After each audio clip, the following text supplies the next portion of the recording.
Assalamualaikum warahmatullahi wabarakatuh. Perkenalkan, nama saya Lukman Setiawan, NIM 2019281013770. Program Studi Ekonomi Syariah 7D. Dosen pengampu Bapak Haji Ahmad Munajim MM. Izinkan saya untuk mempresentasikan materi Ruang Lingkup Manajemen Sumber Daya Manusia dan Perencanaan Sumber Daya Manusia guna memenuhi penilaian akhir semester pada mata kuliah Manajemen Sumber Daya Manusia. Mari kita simak bersama. Baik, mengenai pembahasan pada materi ini, daftar isinya yaitu pengertian sumber daya manusia, fungsi manajemen sumber daya manusia, peran sumber daya manusia, tujuan sumber daya manusia, perkembangan konsep dan teori, perencanaan SDM, pengertian perencanaan SDM, arti penting perencanaan SDM, dan model perencanaan SDM.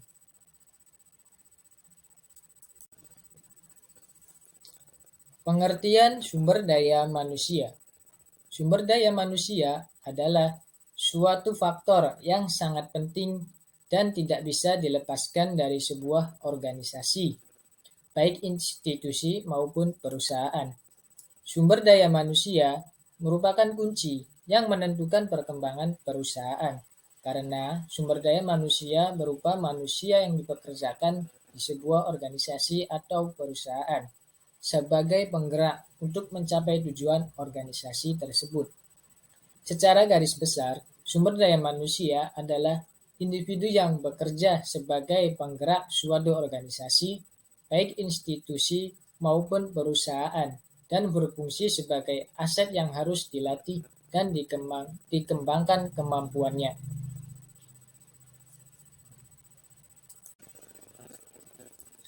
Fungsi manajemen sumber daya manusia. Menurut Marnis dan Priyono, tahun 2008, halaman 6-8, terdapat 5 macam fungsi utama manajemen sumber daya manusia, yaitu perencanaan untuk kebutuhan SDM, staffing sesuai dengan kebutuhan organisasi, penilaian kinerja, perbaikan kualitas pekerja dan lingkungan kerja, pencapaian efektivitas hubungan kerja.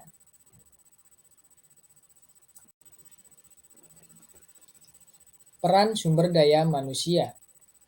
Manajemen adalah fungsi yang berhubungan dengan upaya mewujudkan hasil tertentu kegiatan orang lain.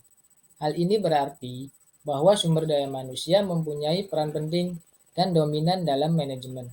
Manajemen sumber daya manusia mengatur dan menetapkan program kepegawaian yang mencakup masalah. 1. Penetapan jumlah, kualitas, dan penetapan tenaga kerja yang efektif dan sesuai dengan kebutuhan perusahaan berdasarkan job description, job specification, job recruitment, dan job evaluation. 2. Penetapan penarikan, seleksi dan penetapan tenaga kerja berdasarkan asas the right man in the right place and the right man on the right job. Ketiga, penetapan program kesejahteraan, pengembangan, promosi, dan pemberhentian. Yang keempat, peramalan, penawaran, dan permintaan sumber daya manusia pada masa yang akan datang. Yang kelima, perkiraan keadaan perekonomian pada umumnya.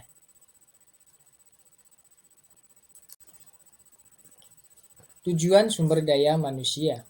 Adapun tujuan sumber daya manusia diantaranya tujuan sosial. Tujuan sosial manajemen sumber daya manusia adalah agar organisasi atau perusahaan bertanggung jawab secara sosial dan etis terhadap keutuhan dan tantangan masyarakat dengan meminimalkan dampak negatifnya. Kemudian tujuan organisasi adalah sasaran formal yang dibuat untuk membantu organisasi mencapai tujuan. Kemudian tujuan fungsional adalah tujuan untuk mempertahankan kontribusi Departemen Sumber Daya Manusia pada tingkat yang sesuai dengan kebutuhan organisasi. Kemudian tujuan individu adalah tujuan pribadi dari tiap anggota organisasi atau perusahaan yang hendak mencapai melalui aktivitas dalam organisasi. Perkembangan konsep dan teori manajemen sumber daya manusia. Sebelum permulaan abad ke-20, manusia dipandang sebagai faktor produksi yang disamakan dengan mesin, uang, dan sebagainya. Orientasi pimpinan pada sumber daya manusia daripada sumber daya manusianya. Hal ini dikarenakan pada masa tersebut manusia masih banyak yang belum memiliki pengetahuan dan keterampilan yang memadai, sehingga penghargaan terhadap manusia masih rendah. Menurut Juju Yuniarsi dalam Sumual tahun 2017 halaman 15, dalam perkembangannya, perhatian terhadap faktor manusia sebagai sumber daya manusia jauh lebih besar disebabkan, yaitu perkembangan pengetahuan manajemen yang dipelopori Taylor, kemudian kekurangan tenaga kerja pada Perang Dunia I bagi negara-negara yang terlibat peperangan, kemudian kemajuan yang dicapai serikat-serikat pekerja, kemudian semakin meningkatnya campur tangan dalam hubungan antara perusahaan dengan buruh, kemudian akibat depresi besar di tahun 1930. Perencanaan sumber daya manusia. Perencanaan sumber daya manusia perlu bagi suatu organisasi supaya organisasi tidak mengalami hambatan bidang sumber daya manusia dalam mencapai tujuannya. Dalam rangka menghadapi dampak perkembangan yang selalu berubah-ubah, dengan demikian dapat dijelaskan bahwa ada 4 kegiatan yang harus dilakukan oleh perencanaan sumber daya manusia, yaitu menginvestasikan persediaan sumber daya manusia, memprediksi sumber daya manusia, menyusun rencana-rencana sumber daya manusia, dan memonitor dan evaluasi. Dikutip dari Eddy tahun 2009 halaman 34.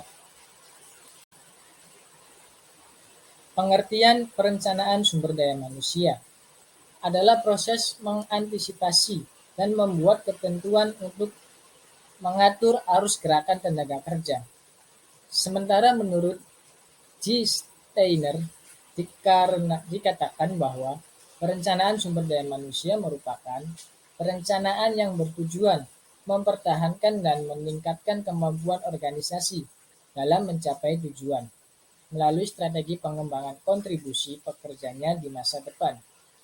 Dari kedua definisi di atas, dapat disimpulkan bahwa perencanaan sumber daya manusia merupakan serangkaian kegiatan yang berkaitan dengan upaya merencanakan dalam mengantisipasi masa depan.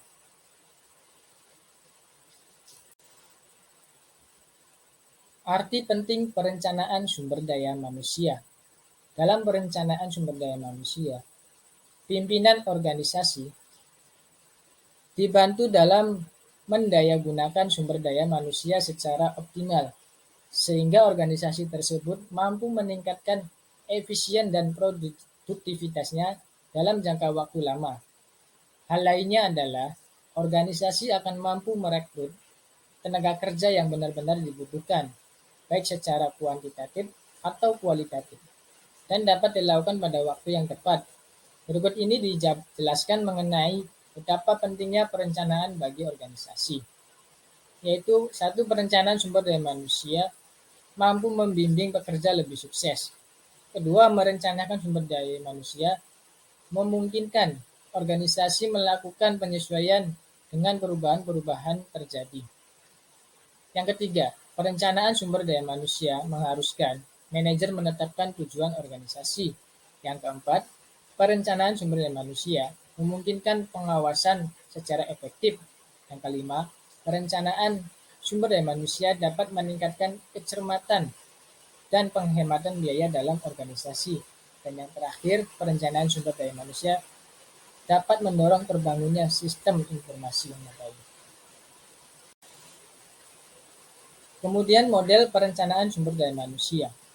Dalam implementasi organisasi, setelah sebelumnya dilakukan penyesuaian atau pengintegrasian rencana maka secara operasional, perencanaan sumber daya manusia harus mampu menerjemahkan setiap program yang akan dilakukannya dan meyakinkan bahwa semua rencana sumber daya manusia tidak akan saling berbenturan dengan perencanaan bisnis secara keseluruhan. Proses perencanaan sumber daya manusia pada tingkat ini merupakan proses memilih dan menentukan kebutuhan jenis karyawannya, baik dari sisi kualitas maupun kuantitasnya.